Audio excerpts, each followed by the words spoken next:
Kahanga-hanga. Ang bundok ng Arayat ay nag-iisang bundok sa lalawigan ng Pampanga, bakit nga kaya ito nag-iisang bundok sa gitna ng napakalawak na palayan? Ganito ang paliwanag ni Lolo Baseong, ang pinakamatandang tao sa aming lugar.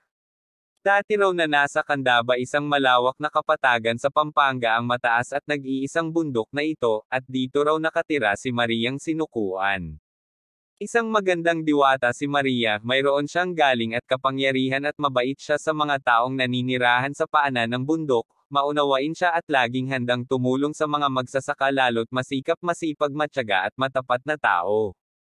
Ayon kay Lolo Baseong, ang sinumang mawala ng kalabaw na maaaring sumuot sa kagubatan sa bundok na iyon ay nagsasadya kay Maria at nagpapatulong sa kanya. Pagdating sa gubat, sisigaw sila ng ganito: "Inang Maria, tulungan niyo po akong makita ang nawawala kong kalabaw," at makikita na lamang daw na dumarating ang kalabaw.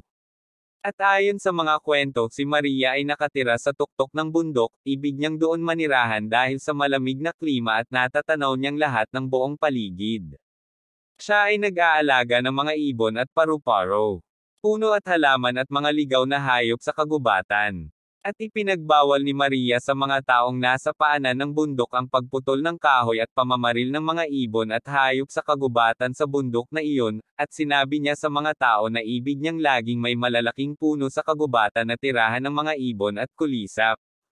Ipinaliwanag din niya sa mga tao na babaha kapag pinutol ang malaking puno sa kagubatan, ngunit sinuuway siya ng mga tao, at nagalit si Maria.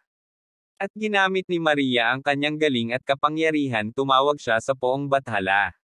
Isang gabi, nang tulog na ang mga tao, inilipat niya ang nag-iisang bundok sa bayan ng Arayat.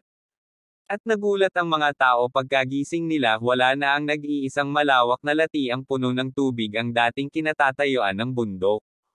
Buhay doon ay natanaw nila ang mataas na bundok, malayo na ito sa Candaba. Nagsisi ang mga tao, isinuko nila kay Maria ang kanilang masasamang gawain at ugali.